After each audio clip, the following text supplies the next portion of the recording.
Hello, everyone, and welcome to the Metropolitan Republican Club's webinar series. My name is Krisha Lenzo, and on behalf of the Met Club board, we are so happy to have you join us tonight. As a reminder, we have a donation link in our live chat, and we hope you'll make a contribution to help support events like these. So excited tonight because we have Tatiana Ibrahim. She is at the forefront of critical race theory, and she's very humble. She considers herself just a regular mom who loves her kids, God, and country too much to watch them be indoctrinated in school. And we all feel the same way, but she went viral for speaking her mind at the Board of Education meetings, and really it blew up online like none other. And she's a concerned parent who wants the future of our country to be a good one, and we need to stop critical race theory now. She has a website, www.tatianaibrahimusa.com. We'll put it in our live chat, and hashtag you and me can end CRT. So with that, welcome. Hi, Krisha. Thank you. Hi, everybody. Thank you for having me. I appreciate it. Oh, of course, we're so excited to talk to you, as I mentioned. And, just to back things up a little bit, I mean, we mentioned how you are at the forefront of this movement. You're just a regular mom who came out to speak up. But these are the types of people who make a difference when the world and it seems like ideologies are against us. So what was the exact moment, if you can pinpoint it, where you decided to come out, where you said enough is enough? Critical race theory is not where our country should be heading, and it's actually dangerous for the next generation. So it was a lot. It started really like over the summertime. I mean, I'll be honest, the past 4 years, it wasn't heard of in the schools. I'm sure it was there, but it wasn't heard of. We weren't seeing it. And all of a sudden this year, during the COVID and during last summer, with all the BLM rallies coming out, and then the kids going back and forth to school and then online, my children, meaning my daughter's friends, started coming forward, started talking. I was listening more. I was paying more attention to what was actually happening and going on. My daughter was, bringing up things that I couldn't understand, like, why do we support the police? They're killers. And, my father's retired police officer. My husband has all his family in NYPD. My girlfriend reached out to me. She's like, listen, Tatiana, I don't know what to do. She's a police officer, her and her husband, both in New York City. And the daughter was coming home with full hatred in her heart towards her parents. And we didn't understand what was going on. So I started asking the kids questions. I started listening more. I started investigating. A few of my friends that have children in the middle school also reached out. They were like, what do you think about this? And I found out that the books that they were giving our children in the middle school, 7th and 8th graders, were a book about Black Panthers. The problem with this book is Black Panthers are cop killers. They're murderers. Yeah. They were not doing anything for Black communities. They were not community advocates. They were dirty, rotten murderers. And all they did is want to kill police officers. And they did.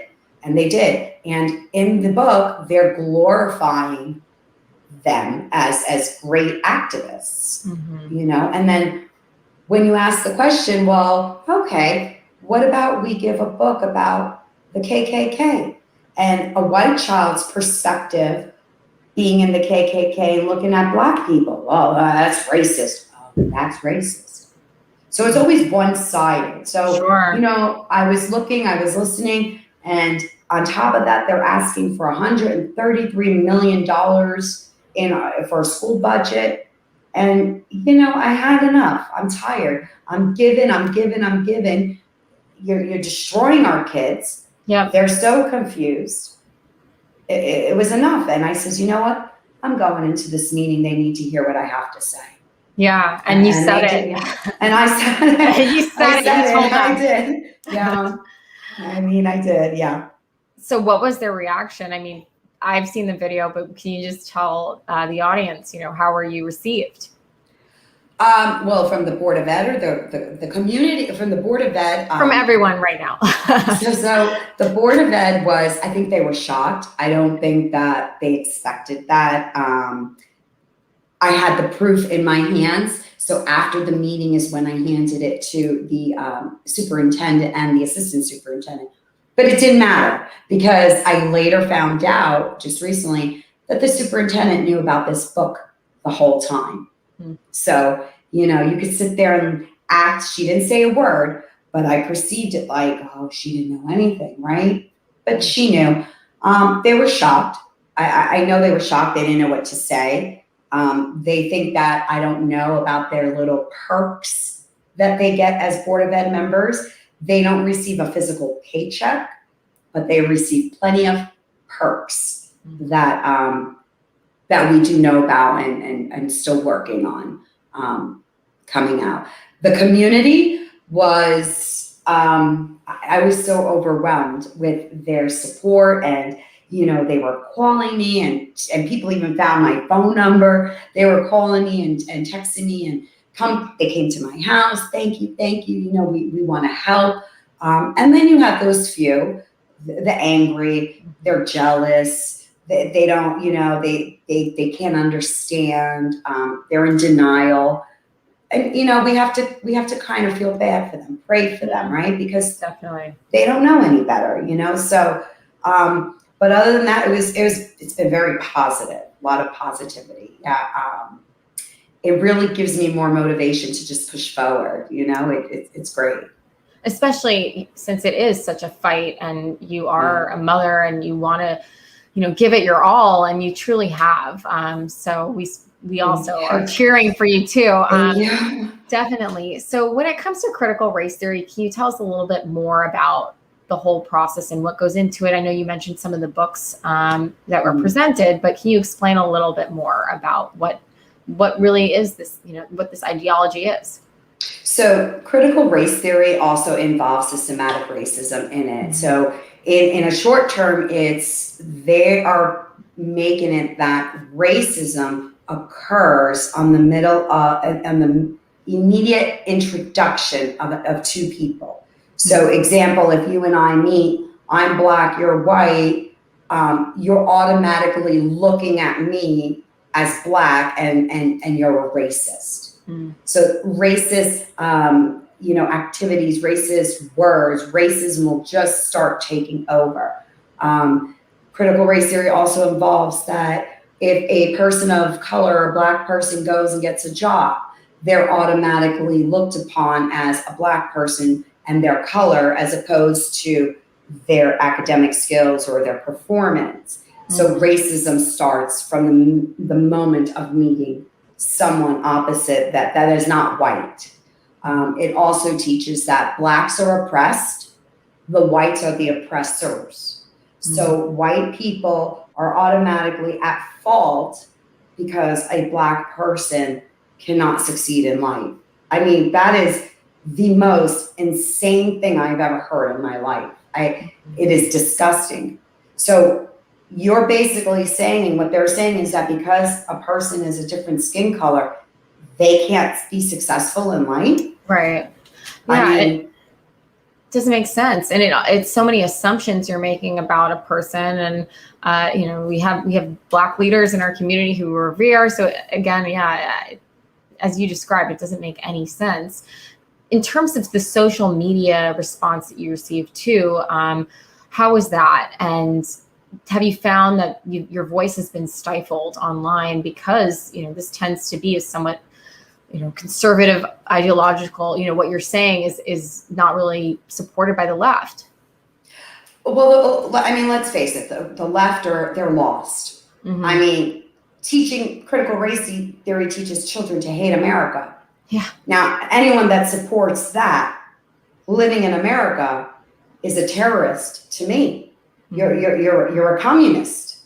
Yeah.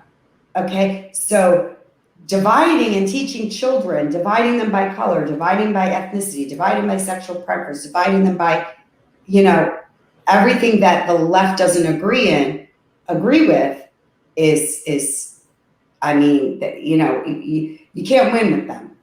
they're communists. It's simple. Their thoughts process, their ideologies, their perversions, they're sick. I have no apologies to say that. Mm-hmm. And if you're going to support Marxist communist values, listen, there's plenty of communist countries out there. Don't let the door kick you in the behind. Go right ahead. I'll drive you to the airport. Right. But not in this country. You're not going to do it to our kids. Oh, no. No, not here. Right, for sure.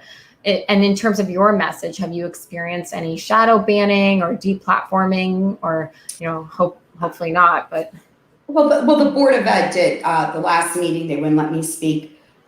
They told me the list was full. I couldn't speak. I couldn't do this. I couldn't do that. They kept a lot of our supporters outside and, waiting. But I got up and spoke. Whether people agree with it or not, I'm not going to be silenced. I wasn't violent. The other person was, but I was not. I'm not going to be silenced. Listen. There is not much you can, when people start trying to take your freedom away and your rights and your constitutional rights, you lose that, you have nothing left in this world. 100%. Social media has been great. I mean, a lot of people, I have a lot of supporters from Cuba, people that immigrated to America from Cuba, because those folks have endured communism. They know the suffering and the blood and the pain that they went through to get a little freedom, and you have American children here, or American adults here trying to take away rights and destroy our children emotionally and mentally. They're making our children growing up to automatically hate one another. Yeah. There's no reason. Nobody cares what color you are. Nobody cares what sexual preference you are. Nobody cares if you look like, if you want to look like a fashion model or a mom, or nobody cares. It's how you are. Mm-hmm. The person. And that's right. And that's what patriots and Americans look at. But only a communist and Marxist type of people we try to divide, right? That's what Hitler did, didn't he? That's what they do. So definitely. And in terms of speaking out, and you're obviously speaking on behalf of your children, how have they received this message? Because it's not necessarily easy for you, now you're in the spotlight, to speak up when, maybe teachers are involved and they see your kids. And I'm hoping they haven't targeted your kids in any way, but how has that happened, worked? Well, since I've spoken up, school's finished now, but since I've spoken up, she's nobody's given her a problem in school as teachers now. My youngest one, which is my daughter, she's 15. She's very she picks and chooses her battles. She focuses on what we've taught her, and she doesn't allow outside influence to get to her. She does have questions, and we answer them the best we can, always honest and open. That's what you do. You don't, as teachers and educate, they're not supposed to be answering certain questions. That's not their job. But she's very supportive. I'm very proud of her. She's an amazing young lady, and she's going to be studying into law enforcement and forensic psychology. So, we're already, in 2 years she'll be off to college, so we're already planning. So very smart young. I'm very proud of my children. Yeah. Of course, and I'm sure the apple, doesn't fall far from the tree. She is a strong female role model to look up to for sure. Yes. And so, tell us a little bit more about the national following and what you've put together with this campaign and everything you're doing to gain support, and how can we get involved? So I have on my webpage, I have a link that you can sign up for either being a chapter leader or just a parent in the community that just wants to know what's going on, how to set up, how to approach these situations.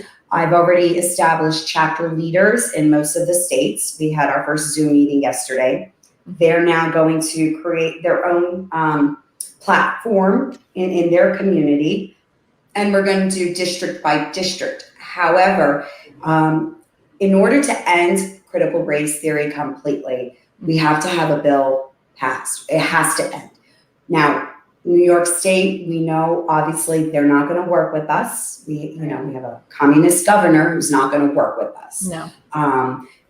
So we want to take it to a national level. We want to take it to Congress. We want to be on that floor, and we want a bill signed that this will end in our schools. It's enough already. This is not what our public education. They work for us. They keep forgetting this. Exactly. Right. It is a tax. It's every mom and dad out there busting their behinds. And parents should not have to put their kids in homeschool or private school because our school system is a complete failure. Absolutely. And they're failing our children. And when you work and your boss sees that you're not competent, you fire them. Well, they need to get fired. They need to go. They need to go because enough is enough. So yes, our plan is to take it to Congress. We will go. We will go. Yes. Definitely. So, we're getting there. We're working on it. I think you'll make it. I think sure. so. I know so, actually. A lot of great moms out there, a lot of fabulous people. I mean, I couldn't do this without them. I'm here because of all the parents out there. This is not because of me. This is because of them. They're just amazing, amazing people. America's a great country. We live in a beautiful country. A free country, and we're trying to keep it that way. And that's right. Again, at the forefront of it. So you also, have a robust Twitter, a robust social feed, but you even mentioned people are trying, they've set up fake Twitter accounts and things like that. So I want to make sure before we close, where can people find you? What is not the right account? How can they sign up? And if you can just also give your website too for all of our membership. So it's my Twitter is Tatiana Ibrahim 5, number 5. Okay. That's the only one, number 5. Tatiana Ibrahim 5. People are making fake ones, trying to say no, this is the real me and blah blah. But a lot of people know already. They know that that's not me. And you can find me on Facebook, Parents Against Critical Race Theory. You have. The picture is of me with the little, the rosy picture that they drew of the little yellow picture. I love it. One. Yeah, trying to be all strong. It's silly. It's cute though. But my web page is what was that one? And it was Tatiana Ibrahim USA. Yeah. Right. Mm-hmm. Tatiana, thank you so much for joining us tonight. Thank you. I appreciate you. I appreciate you. We all do. And my family's, my mom for sure. We're fighting the good fight. And thanks to you, we'll get this done. We'll get rid of. Well, hi, Mom. Thank you for your support. Yes. Appreciate it. Yes. And everyone sign up and join the chapter and be a leader and follow in Tatiana's example to promote our country. So thank you so much and take care. Have a nice evening. Thank you. You too. Thank you.